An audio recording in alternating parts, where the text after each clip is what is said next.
Two sisters worked tirelessly to save money, finally buying their own apartment. They thought they were starting a happy new chapter, but they had no idea that their hard-earned home was actually a haunted house. Shortly after moving in, the younger sister, Juhi, was driven to the edge of madness by a constant noise coming from upstairs. She tried sticking sponge pads to the ceiling to dampen the sound, but it was useless. As she finished, the irritating noise echoed from above again. Juhi grabbed her camcorder to record evidence for the neighbor, but suddenly, a strange grinding sound came from the balcony. Her phone rang. She put the camera down, pointing it at the balcony, but when she answered the phone, there was only silence. Suddenly, a loud crash came from upstairs, and the lights went out. When the power returned, the noise continued. Furious, Juhi decided to go upstairs to confront them. She didn't notice the woman's shadow standing on her balcony. The grinding sound returned, and just like that, Juhi vanished. 4 days later, Juhi's company called her sister, Ju-young, because Juhi hadn't shown up for work. Ju-young had been busy at her own job and hadn't spoken to her sister in a while. When she arrived at the apartment,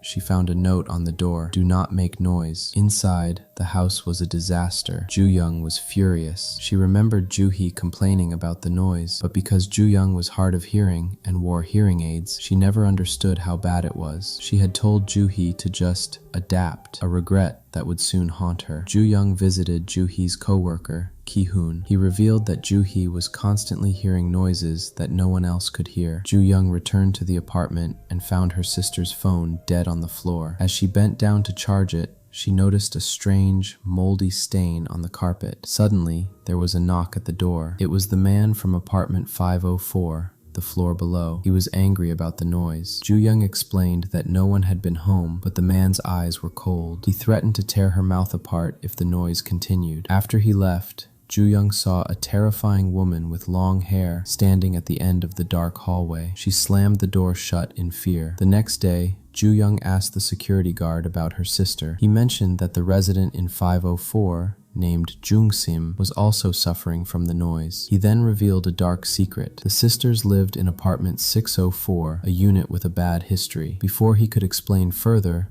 a resident complained about a foul smell from the basement. The guard explained that residents had been throwing trash there for 10 years because no one wanted to pay for cleaning. Ju-young quit her job to focus on finding her sister. On her birthday, she sat alone with a table full of kimchi, her favorite dish that Juhi always made for her. Missing her sister, she tried her birthday as the password for Juhi's phone. It unlocked. She found audio recordings. In one, a loud crash rang out. Because of her hearing aids, she couldn't tell if the sound was from the phone or real life. In another recording, she heard her sister's desperate voice, and then a second voice. It sounded like someone was whispering right next to her ear. Terrified, she threw the phone. The doorbell rang. Outside, she heard her sister's voice repeating the same sentence over and over. Ju-young looked through the peephole. The person outside had black eyes. It was not her sister. A piercing noise assaulted Ju-young's ears until she passed out. Ju-young woke up and met Ki-hoon again. He confessed he was actually Juhi's secret boyfriend. Together, they went to the district office and learned the truth about apartment 604. A previous female tenant had complained of noise and ghosts before hanging herself. Later, they found another note on Ju-young's door. Ju-young was convinced the angry neighbor, Jung-sim, had her sister, but the police couldn't search his home without a warrant. The situation spiraled out of control. Jung-sim, driven mad by the noise, began searching the building with a knife. He eventually hallucinated, saw a ghost, ran in panic, and fell through a window to his death. Ju-young begged the police to search Jung-sim's house now that he was dead, but they found nothing. The neighbors, worried about property values and redevelopment, told Ju-young to stop causing trouble. Ju-young then met Jong-in, the woman living in 804. Jong-in told her a story about a woman in 704 who used to bang on the ceiling. The man living in 604 at the time went crazy and killed her with a hammer. Since then, the man vanished, and the neighbors covered it up. Back home, Ju-young found a note carved in blood on her door. At a resident meeting, she exploded in anger, shouting that her sister was missing. Ki-hoon pulled her away and realized something. The killer from the old story never left the building.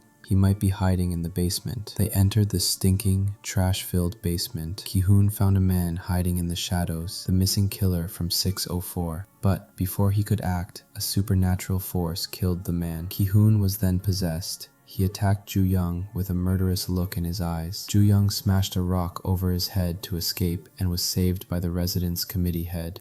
Ju Young realized a terrifying detail. She had seen a little girl in apartment 804, but the neighbors said the only child in the building was a boy. Ju Young went back to the basement, ignoring police warnings. She found her sister's camcorder. The video revealed the truth. Jung-in, the woman from 804, was the source of the noise. She had vibration machines set up. The video showed Jong-in attacking Ju-hee. Ju Young found her sister barely alive in a corner of the basement, but Jong-in was blocking the exit, holding a hammer and smiling. Jong-in revealed she had killed the woman in 704 because the woman complained about Jong-in's daughter, but Jong-in's daughter had actually died in a car accident long ago. Jong-in was hallucinating her. Jong-in attacked. The piercing noise returned. Ju Young made a bold move. She took out her hearing aids. Total silence. She dodged Jong-in's attack. Jong-in fell, and the ghostly noise returned to torment the killer. Ju Young escaped with her sister and slammed the heavy iron door shut, trapping Jong-in inside. Jong-in pounded on the door,